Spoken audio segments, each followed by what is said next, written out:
And you're live. Thank you, Amanda. Today's date is May 26, 2021. This is a meeting of the Neighborhood Advisory Commission. The Neighborhood Advisory Commission advises and makes recommendations to the City Council on policies, plans, and strategies and programs for the preservation, improvement, and revitalization of Scottsdale's neighborhoods. Next slide, please, Brandon. We have city staff in attendance is myself, Commission Liaison Adam Yaron as moderator. We have Brandon McMahon, Luis Santaella, Michelle Holmes, and Taylor Reynolds. We'll do a roll call now. Brandon, if you could, of the commission members. Commissioner Budwig. Present. Thank you. Commissioner James. Present. Thank you. I'm sorry, Vice Chair James. Commissioner Lamb. Present. Commissioner Maraldi. Present. Thank you. Chair Putman. Present. Thank you. Commissioner Schwartz-Mannock. Present. Thank you. And Commissioner Wills. Present. Thank you.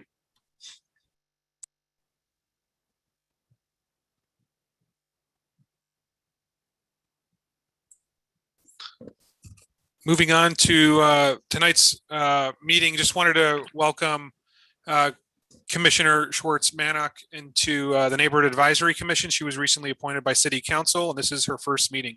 So thank you for your attendance. Regarding the first item on the agenda, Chair Putman, if you'd like, please. Thank you. Hopefully everyone has had a chance to go ahead and review the meeting minutes from our meeting scheduled April 29th, 2021. Do I have a motion to approve the meeting minutes, please? This is Commissioner Wills. I'll move to approve the minutes. Thank you. Do we have a second to approve the minutes? This is Commissioner Maraldi. I'll make a motion to approve. Thank you. Thank you. Can we get a roll call, please, Brandon?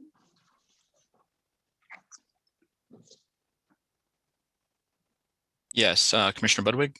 Yes. Thank you. Vice Chair James. Yes, thank you. Commissioner Lamb. Yes, thank you. Commissioner Maraldi. Yes, thank you. Chair Putman. Yes, thank you. Commissioner Schwartz-Mannock. Yes, thank you. And Commissioner Wills. Yes. Thank you. Okay, the meeting minutes have been approved from April 29th, 2021. Moving to item number 2 on the agenda, camping in areas subject to flooding or watercourse ordinance. And we have staff contact Deputy City Attorney Luis Santaella. Chair Putman, we have Luis Santaella here in attendance. I'm just going to cover the first couple administrative items of this item this evening.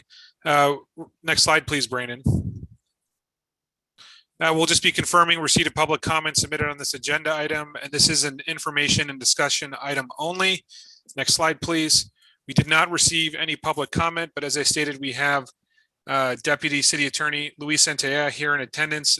There was items included in your agenda packet that covered this most recent change to the Scottsdale City Code. And next slide, please, Brandon. And Luis, if you'd like to take over. Certainly. Good evening, Chair and members of the Neighborhood Advisory Commission. It's a pleasure to be here tonight. Some of you I have met in the past or worked with. I've been with the City of Scottsdale almost 20 years, all that time with the City Attorney's Office. The ordinance in question was passed by the City Council on May 4th, 2021, and it will go into effect approximately on June 4th of next month. And what the ordinance does is it prohibits people from camping in areas that are subject to flooding or within a watercourse. And what does that mean? Some of it's pretty obvious. For example, the Desert Greenbelt is within a flood zone, and you'll see people that are camping underneath the bridges and so on. And as you know, as anyone that's been in Arizona for any length of time knows, you can be in a wash or an area like Desert Greenbelt and can be perfectly dry, but a flash flood can come along and without warning. So the purpose behind the ordinance is to not make homelessness illegal, but to make it illegal to camp in places that are dangerous. And under the ordinance, there's a couple provisions to deal with that particular issue. You cannot be cited for a violation of this ordinance until you're given a reasonable opportunity to relocate to an area that's not subject to flooding or within a water course. Now, what is a water course? A water course is defined in the ordinance, and the way flooding is defined in the ordinance are both in our floodplain, existing floodplain ordinances that have been in effect for years. So a water course is something obvious, like an arroyo, a wash, a stream, something that's likely to have seasonal or permanent water. It could be a river. Not that we have many rivers running through Scottsdale. We do have some natural made lakes, of course. What is an area that's subject to flooding? Probably the easiest way to identify it is areas that are within FEMA floodplains, but generally it's a place that's subject to partial or complete flooding of dry land. One of the things that the city is doing, they're working from people with Phoenix Mission, and they're going out currently and making contact with the homeless people that might be in these dangerous areas to offer them services and hopefully to get them relocated elsewhere. The purpose of this ordinance is to prevent a tragedy. People might ask, well, how many people have been killed from a flood while camping? None that we know of in Scottsdale, but here's why. It used to be until there was a Ninth Circuit case in the called the City of Boise. It used to be that cities can enforce general urban camping. So in the past, people weren't camping in these areas. So again, the purpose is to protect life before we have a tragedy. In the last 10 years, there have been 22 swift water rescues done due to flooding conditions in this community. And anecdotally, if you do a Google search about flash flooding, you'll see that a number of people have been killed without warning while being in arroyos and other flood areas. So that's kind of the purpose of the ordinance. The text in the ordinance is on your screen. And that's the kind of the 20,000 foot level. Before the council was considering it, we did public outreach. Some of the outreach was in favor. Quite a number were concerned that this would unduly penalize the homeless. However, we're trying to save their lives, and we're also trying to get them resources by having Phoenix Mission and the social services people reach out to them before this goes into effect. And finally, there can't be a gotcha moment. They'll have an opportunity to leave or relocate to some other piece of public property that's not subject to flooding or within a water course. At this point, I'll take any questions anyone might have. Is that any questions if there's any questions by members of the commission, if you'd like to raise your hand so we can call on you, that'd be great. I see a hand raised by Commissioner Lamb. Okay, this Commissioner Lamb, when the police and fire speak with people in these areas and offer them help and recommendations, what percentage of these people actually follow that, or do they just return to these areas? We don't know yet because we just started the outreach program, because up until this ordinance was passed, it wasn't unlawful for these people to be camping in those areas. So that is information. This is information we will eventually have, but we don't have it yet. Okay, thank you. Were there any additional questions? I see a hand raised by Commissioner Schwartzmanek. Hello, Luis. Quick question. What's the census scale? Like, do we have any data of how many people we think are camping in waterways? Not specifically. Every city in the valley does a time and count, homeless count every year. And I know that the time and count of the homeless population has gone up in Scottsdale over the last few years. I think in many jurisdictions, but there are, under some bridges, I don't know if sizable is the same word, but there'll be places under some bridges that are clearly could be flooded, and we've all seen when the Greenbelt flood, what it looks like. There's anecdotally, you'll see camps with 6-7 people in them.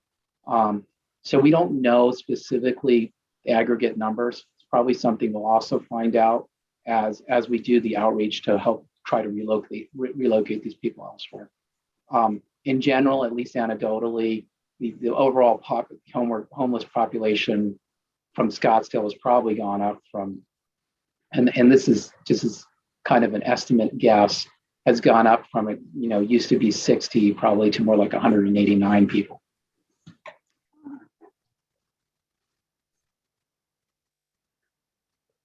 I see another hand raised by Commissioner Lamb. I've already asked my question. Okay, we'll lower your hand. Thank you very much.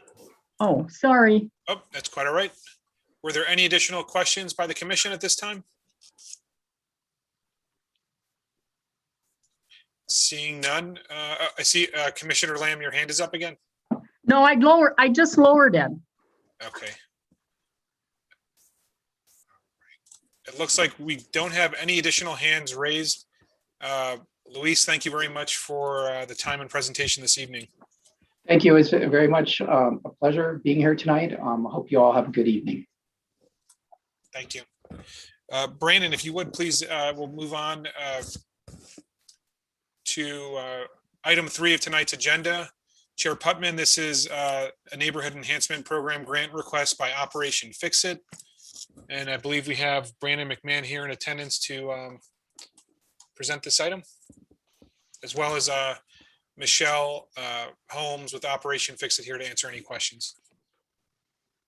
Yes, thank you, Adam. Good evening, Chair Putman, members of the commission. Yeah, I am here tonight to bring forward this NEGP funding proposal to assist Operation Fix It with equipment replacement. There was some discussion at our last month's meeting in regards to this request. This item is for information, discussion, and possible action, and staff has not received any public comment on this item. So a quick refresher on Operation Fix It, OFI, for the new commissioner and their tool lending center program. Since 2012, OFI, which is a city nonprofit program, has provided property maintenance assistance to residents that cannot physically or financially do so themselves. These program services are provided by either monetary or in-kind donations, volunteer labor, and the program assists eligible low-income residents in maintaining their landscape. Also, they provide house painting and repairs as well. In addition to these services, Michelle Holmes, OFI project manager and program manager, also coordinates the city's tool lending center, the TLC. This center allows Scottsdale residents to sign out city-owned tools to provide neighborhood cleanup initiatives of that sort in the community. This program is only to be used by direct residents, not by professionals or those to seek personal gain or profit. Also, lastly, the affected property must be within the city limits and must be limited to residential cleanup projects only. These TLC gas-powered equipment, they have exhausted their life expectancy. And with that, as it was brought up last month, this NEGP request is a one-time request not to exceed $2,600 to provide the replacement of these landscape equipment with these EGO power battery-powered equipment. If approved, the NEGP funds will assist both Operation Fix-It, this TLC, in providing replacement equipment that would serve Scottsdale residents and neighborhoods. Although previous equipment was gas powered, this new equipment should have a longer shelf life and is electric, which will also be a hassle-free experience for those who participate in the program, as well as it will be more sustainable by reducing timely and costly maintenance that the current equipment goes through. With that, I now open it to the commission for discussion and potential action.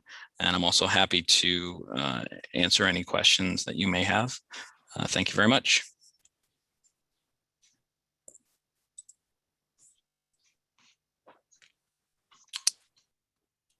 Chair Putman, if you're okay, we can open up this item for discussion, or if you'd like to guide the discussion, certainly you can do so. Yes. Thank you. Do we have any questions for Brandon regarding this item? Chair Putman, I do see a hand raised by Commissioner Wills, followed by Commissioner Budwig. Great, thank you. Yeah, it's Commissioner Wills. I mentioned this in our last meeting, and I think this program is such a great program for our city and its residents. And if we can do anything to help them kind of help our citizens any more than they already are, I'm all in favor of it. So thank you. Thank you, Commissioner Wills. Commissioner Budwig? Yeah, thanks, Brian. Would this replace the current inventory, or is there more inventory? And do we know how often people are coming? I just think also going to electric versus gas makes a lot of sense. Thank you, Commissioner Budwig. Michelle, do you have any input on? I do. Good evening. Good evening, everyone. Michelle Holmes here. So thank you for your time tonight. I really appreciate it, getting this opportunity to speak with everyone. So currently the trailer has, like Brandon mentioned earlier, it has gas-powered equipment on it.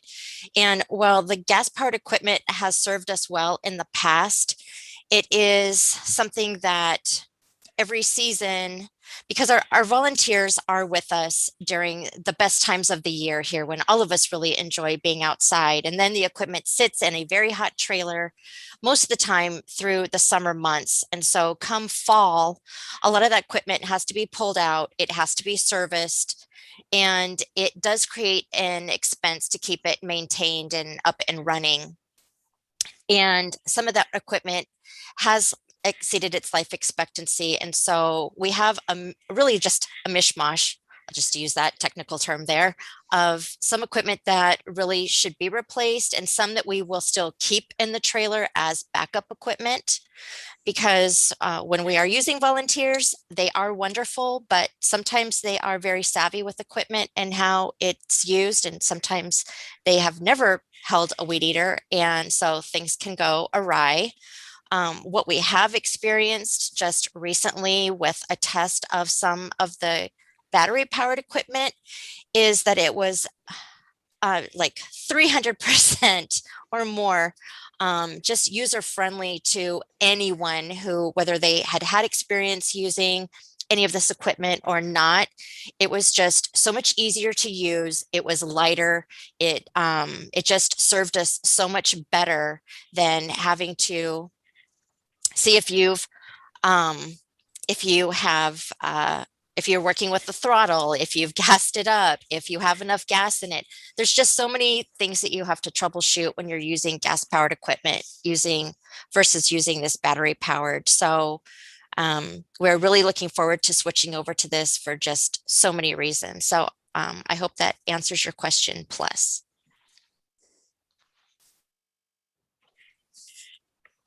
Did. Thank you, Michelle. Thank you. Still see a hand raised by Commissioner Wills. I apologize. I forgot to take that down. No problem. Chair Putman, members of the commission, this is an action item that does require a motion and a second.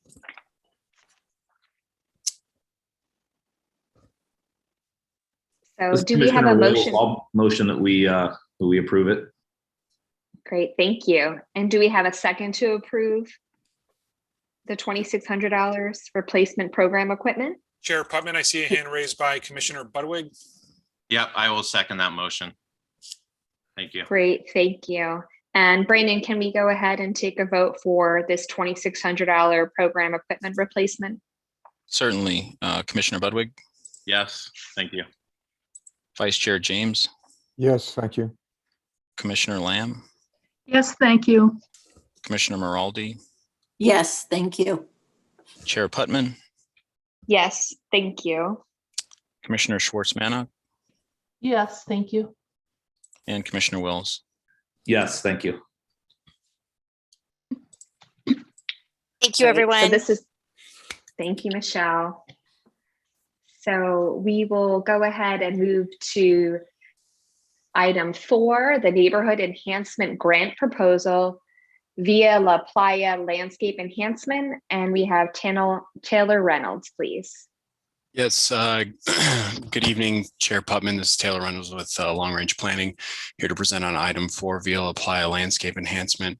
And just before we move on, I'd just like to point out for our new Commissioner Schwartz-Mannock, the purpose of the NEGP, or the Neighborhood Enhancement Grant Program, is to provide funding from the city to neighborhoods to assist in maintaining or revitalizing their areas, so to prevent the decline of mature neighborhoods.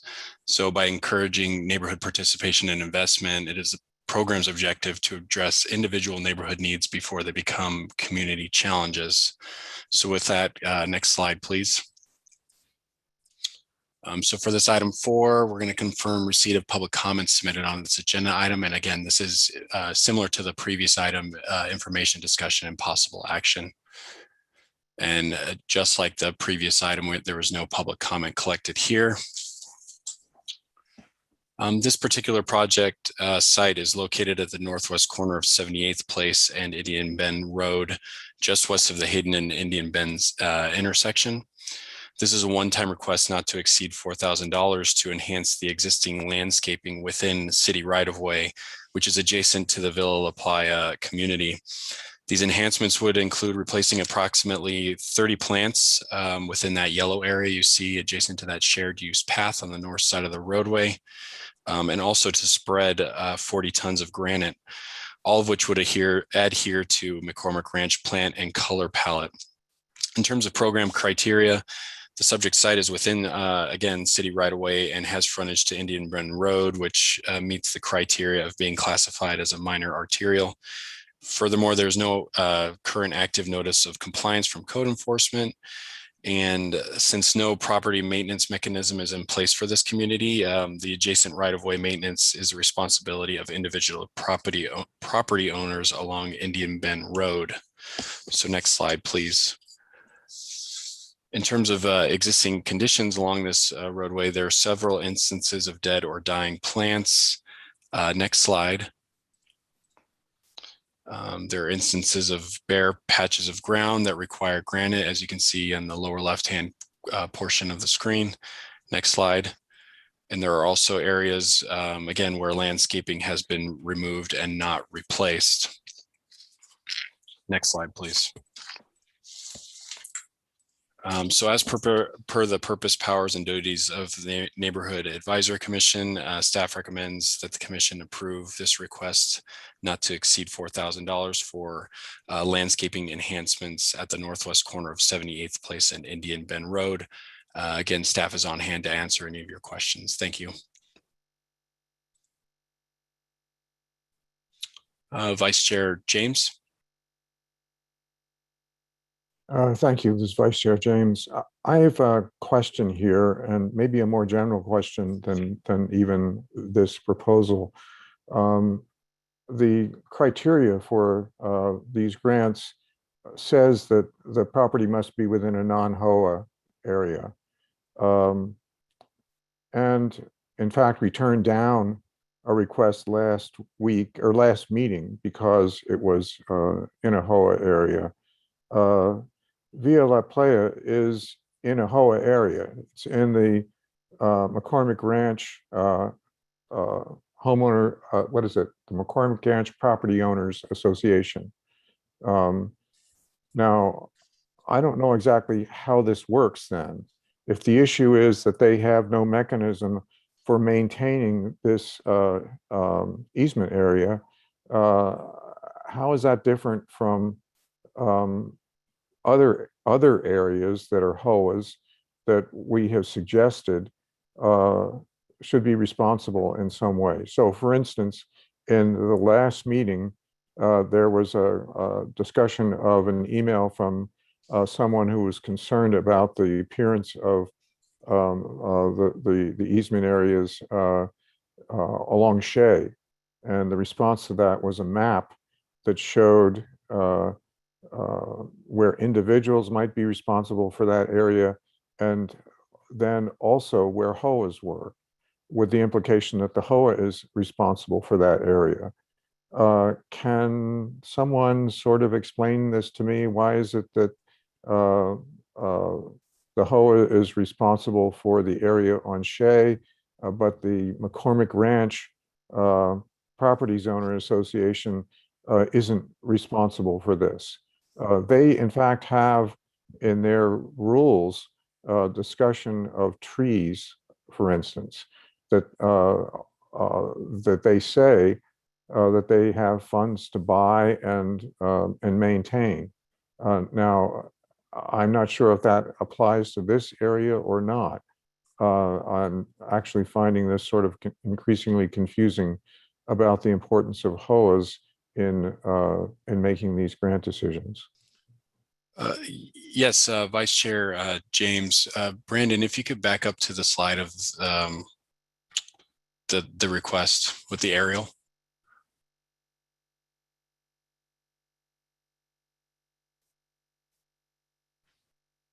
Commissioner James, Chair Putman.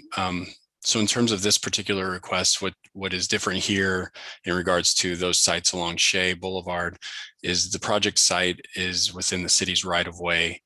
It is not part of a tract that is managed by the overall HOA.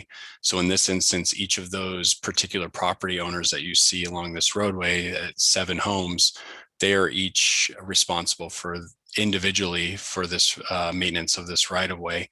In terms of some of those areas along Shea, they're likely either within a tract that is maintained by the overarching homeowners association or HOA.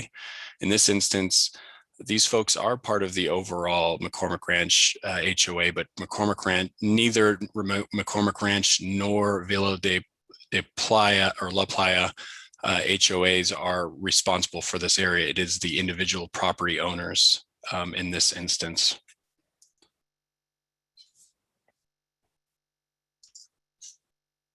So, excuse me, this is Commissioner James again. So that suggests that some HOAs are responsible for this, these right-of-way areas, and some aren't. Is that correct? And how do we know which is which? That is correct. In this instance, staff worked with the HOA as well as other city staff to ensure that, well, in this instance, it's pretty clear cut that this area is within city right of way. So within it, when it's within city right of way, it is managed by the adjacent property owner. In those other instances, like I said, they were in tracts that were in ownership of the HOA itself and are managed through that mechanism. Thank you. Commissioner Budwig. Yeah, thank you.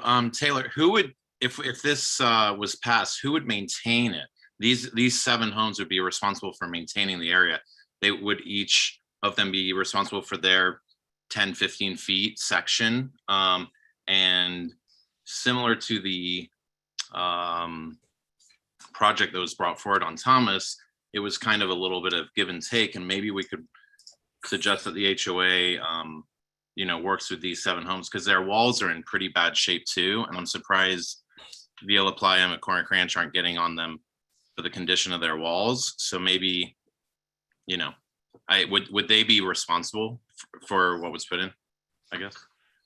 Typically, they would be responsible, Commissioner Budwig, Chair Putman, typically they would be responsible and are responsible for this area. In this specific area, city staff has been trying to maintain the area, but maintenance does not include covering those bare patches of dirt. It does not include replacing plants as they die. It's removing plants as they perish. So this would improve this area in that regard. In terms of the wall, staff has been in coordination with Villa La Playa. They are working together as a community to fix the wall, and they're working again in tandem with McCormick Ranch to get that work done as well. Okay. So yeah, that makes sense. Okay, thank you.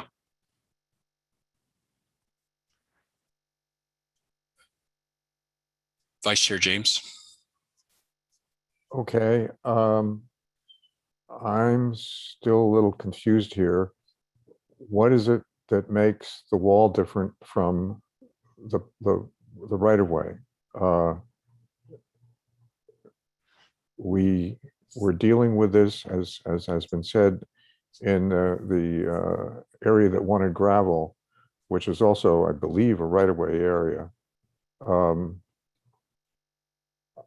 But there was no one other than the property owner in that situation. In this situation, the wall that's immediately adjacent to this area seems in some way to be under the control of the HOA and Villa La Playa, but the ground next to it isn't. Is that right? Vice Chair James, the Villa La Playa is not, I should say this, the community, these property owners along this roadway are going to work together to fix their individual walls, but those walls are must be maintained by those individual property owners. So in this case, Villa La Playa, the HOA isn't fixing or repairing those walls. These individual property owners are working together to do that. I may have misspoken. Okay, thank you. Commissioner Budwig.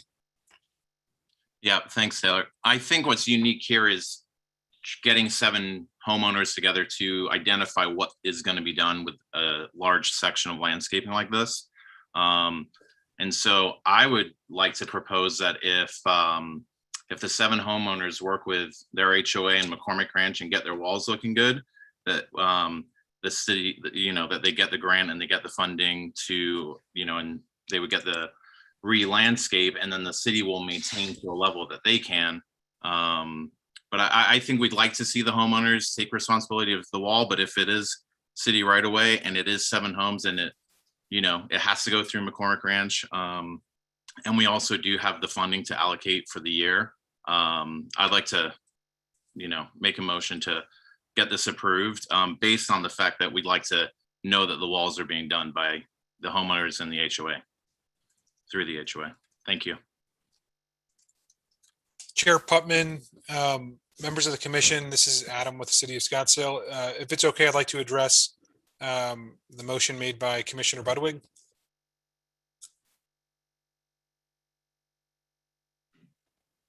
Yes, thank you. Thank you. Chair Putman, members of the commission, with respect to the motion made by Commissioner Budwig, to provide a little bit of background, this initial request was much broader in that the requesting applicant had included the wall repair, painting, and landscaping.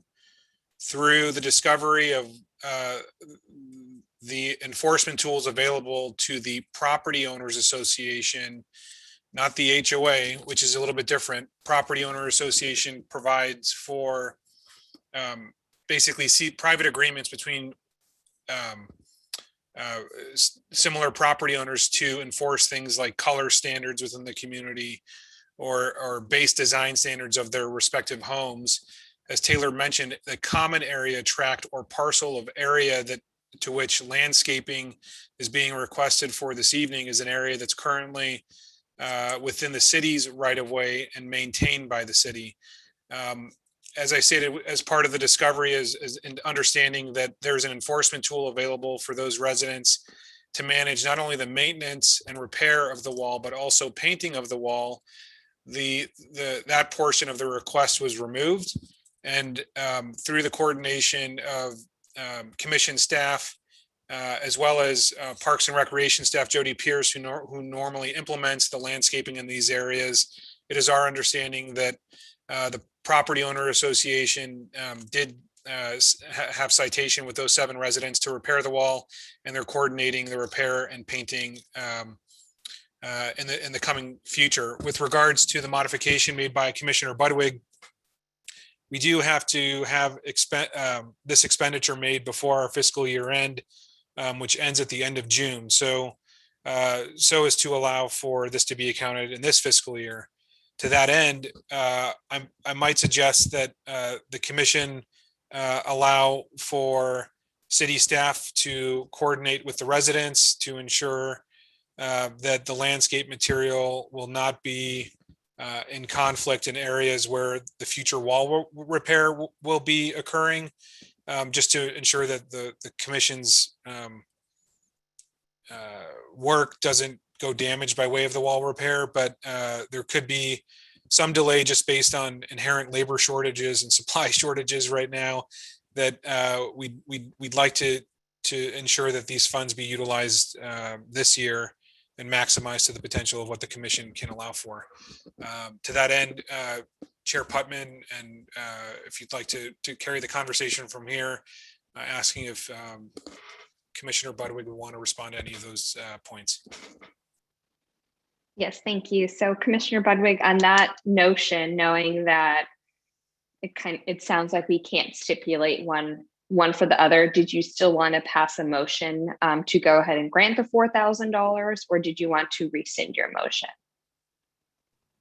I can modify my motion, be happy to modify my motion, and I think we should approve this and move forward and fund the 4,000. So I'll make a new motion to approve the 4,000 request. Great, thank you. And do we have a second to approve the $4,000 request?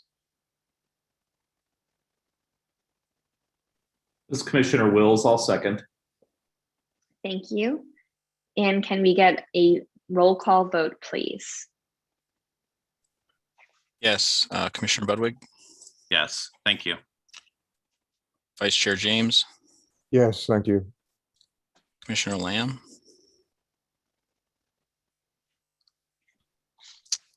Commissioner Lamb, Yes, thank you. Commissioner Maraldi, Yes, thank you. Chair Putman, Yes, thank you. Commissioner Schwartz-Mannock, Yes, thank you. and Commissioner Wills. Yes, thank you. Okay. So we've approved the $4,000 to provide the landscape enhancement. We'll go ahead and move on to agenda number 5, which is the Scottsdale General Plan 2035 update. Taylor Reynolds, please. Thank you, Chair Putman. Again, Taylor Reynolds with Long Range Planning here to present a brief update to Case 1GP 2021. I know we were here before you, I believe, in February of this year, to get back to the advisory commission, the neighborhood advisory commission, to see if you had any additional input into the draft plan moving forward, to forward along to city council. Since that time, city council has been meeting regularly, working on the plan. So we thought we would bring this back to give you an update. Next slide, please. So again, this is to confirm receipt of public comments submitted on this agenda item. And for this particular item, it is just information and discussion only. Next slide. And no public comment has been received on this item. Next slide. Okay. So in terms of this slide, I just wanted to highlight the public notification and outreach that has occurred throughout this process. We've had a large amount of public outreach, and it is also inclusive of the full review of the plan by not only a citizen review committee, which you had membership to, but also planning commission and city council. Next slide. City council has been in review of the CRC recommended draft plan. and has directed updates to the plan in a series of work study sessions from February all the way through May of this year. Next slide. The resulting plan now includes 24 elements, as you can see on the right side of the screen, 17 of which are state mandated, and then the remaining 7 are community created. City Council draft plan includes both the tourism element that was drafted by the Citizen Review Committee, but it also includes the new education element that was drafted specifically by City Council, and we'll get to a slide on that later. Next slide. One topic that City Council has focused on in this process is the vision statement. As a result of further community and City Council input since the Citizen Review Committee plan has been out there, the draft vision statement now covers additional themes such as education, diversity, art, inclusivity, sustainability, and business attraction. Furthermore, the City Council added one additional community aspiration, a distinctive character, as you can see on the bottom of the screen. This discusses respecting the history and legacy of Scottsdale, which define our sense of place. Next slide. Other items that are new to the plan as a result of City Council's review and discussion include more action-oriented language throughout the plan. It now has increased emphasis on related to arts and cultural resources, as well as natural open space. And it also now identifies and provides description related to the significance of the downtown core within Old Town Scottsdale. Next slide. Finally, City Council has created that new education element within the draft plan that I discussed on a previous slide. This element provides goals and policies to enhance lifelong learning opportunities, encourage partnerships with traditional educational providers, and further the community's role in supporting safe, healthy, and positive educational environment. Again, this is a community-created element and it is not state statute required. Next slide. In terms of timing, and to make a call back to our first slide, there's been a robust public outreach program throughout this and last year that included a meeting in terms of this year with each board and commission. We conducted both live and self-guided virtual open house events, and we held a series of non-action and work study meetings with both Planning Commission and City Council to continue the review and update of that plan.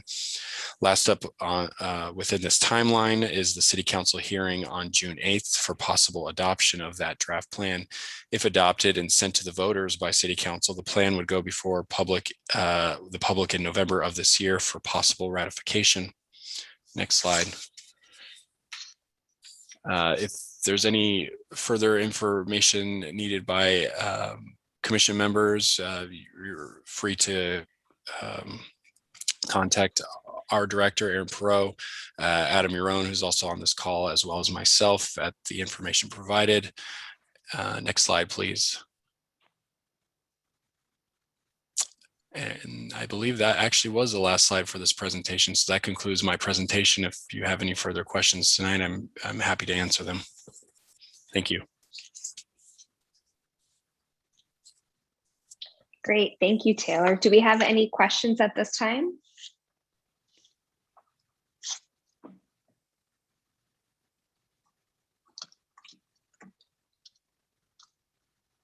Chair Okay. Putman, not seeing any questions at this time. Great, thank you. So we'll go ahead and move on to agenda item 6, results of the 2021 NAC Sunset Review. Adam, please. Thank you, Chair Putman, members of the commission. Item 6 of tonight's agenda is the results of the 2021 Neighborhood Advisory Commission Sunset Review. Next slide, please. We'll be confirming receipt of public comments submitted on this agenda item, and this is an information and discussion item only. Next slide, please. There has not been any public comment submitted on this item. Some background and review. City Council adopted a resolution in September of 2011 directing a periodic review of its appointed boards and commissions. The audit committee completed the NAC review on April 19th of 2021. This is, in fact, the third time since that 2011 resolution. And as such, there was consensus amongst the audit review to express their appreciation to the commission's work and move the commission forward so as to complete its purpose, powers, and duties within the city code. The next scheduled review of the Neighborhood Advisory Commission is to take place in 2024. That completes the presentation of this item. If there's any additional questions pertaining to this item, I'm happy to make myself available to answer those questions now.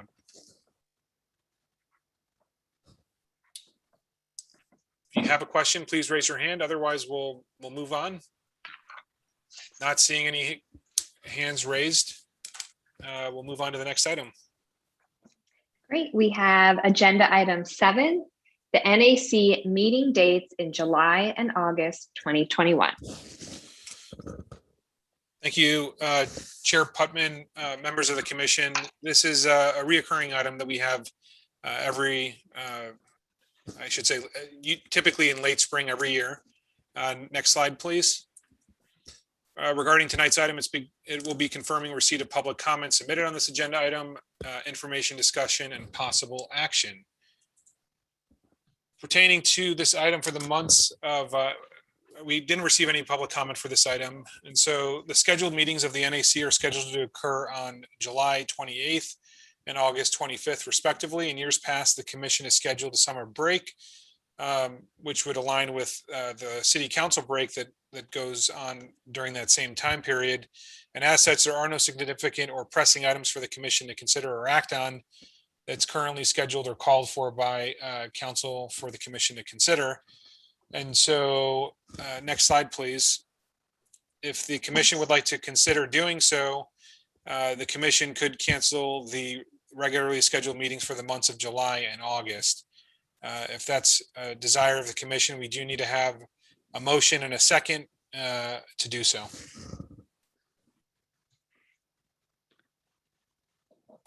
Chair Putman, I'll leave it to you to open up that call for discussion. Great, thank you. And based on that, do we have a motion to go ahead and take a summer break from the meeting? Or also, Adam, can I note, is it possible to, instead of canceling both July and August, is it possible to meet just once versus twice? Is that also an option? Certainly, Chair Putman, members of the commission, an alternative motion could be possible. How outside of the normal meeting dates, if you'd like to do one versus both, that would be certainly appropriate.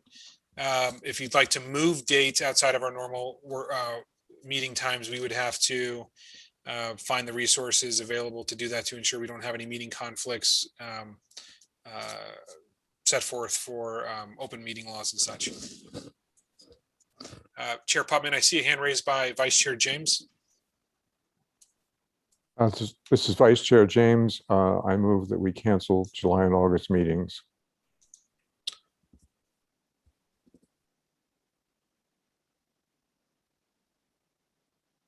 Great, thank you. And do we have a second? Chair Putman, I see a hand raised by Commissioner Lamb. I second that motion. Great, thank you. And can we have a roll call, please? Yes, Commissioner Budwig, Yes, thank you. Vice Chair James, Yes, thank you. Commissioner Lamb, Yes, thank you. Commissioner Maraldi, Yes, thank you.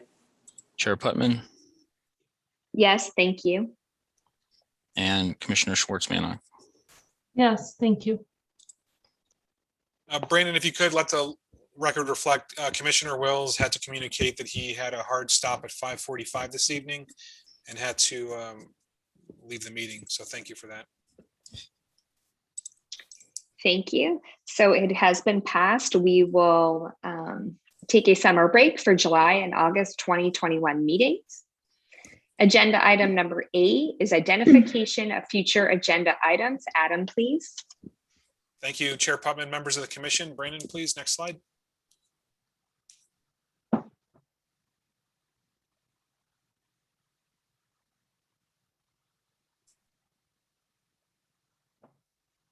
So item 8 is a standing item we have on our agendas, allowing for the commission to suggest items they wish to be placed on a future agenda. Per state statute, the commission shall not discuss, deliberate, or take action on any item suggested as a future agenda item unless the specific item is properly noticed for the commission discussion and action. Next slide, please. I'm sorry, Brandon, thank you. If there are any items that the commission would like to add for a future agenda item, Chair Putman, if you'd like to call for those items to be heard now, we could do so. Great, thank you.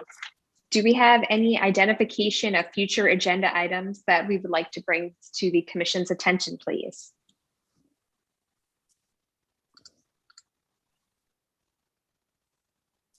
Chair Putman, I'm not seeing any hands raised. If there's any hands that would like to be heard now, just please raise your hand so we can. I see a hand raised by Commissioner Lamb. Okay, I was wondering if we could have a presentation by Phoenix Rising. It has to do with the proposed 20-year soccer field lease on where the Tonalea School is on 68th Street in Oak. I've attended a few of those meetings. And since the city council is considering getting into a little bit more communication with the school board, I was wondering if we might not place on the agenda and just have a presentation by them. Commissioner Lamb, is this a request for an information item only? Yes.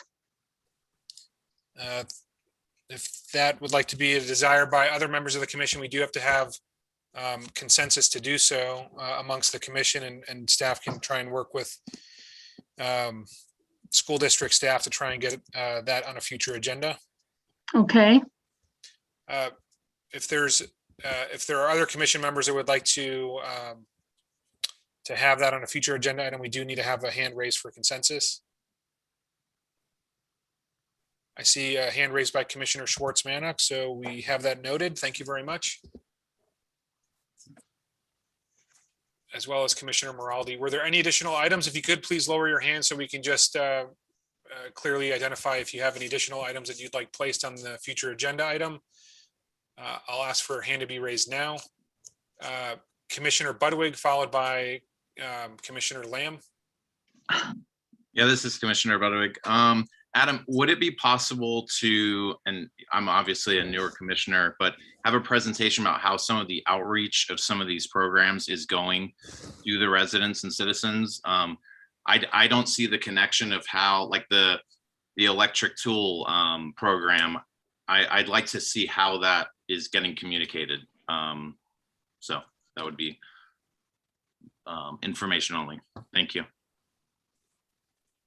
Thank you, Commissioner Budwig. As I understand the request, it's to communicate efforts of Operation Fix-It as well as the Tool Lending Center as an information item only on a future agenda item. If there's additional support to that idea, if I could just see a hand raised so that we can get that noted.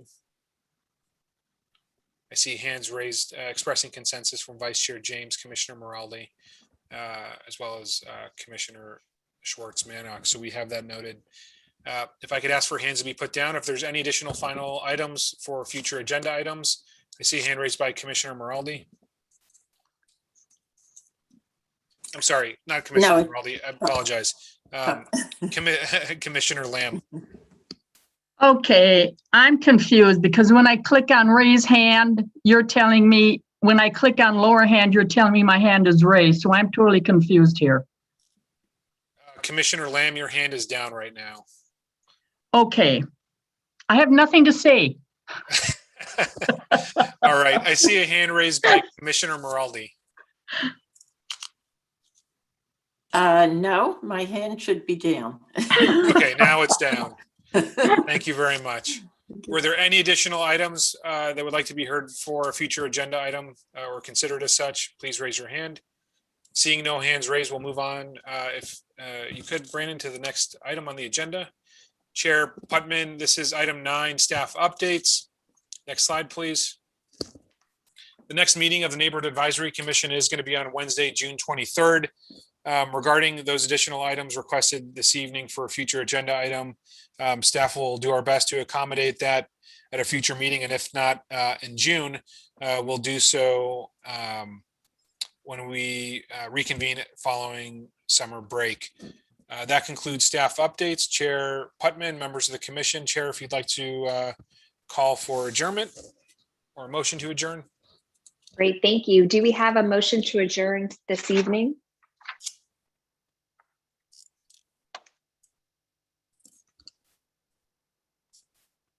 So moved. This is Bridget Schwartz-Manock. Great, thank you. And do we have a second to adjourn this evening? Second, this is Commissioner James. Thank you. If I could see all in favor, please say aye. Aye. Aye. Aye. Thank you all. We'll see you back on June 23rd. Great, Thank you. Thank you.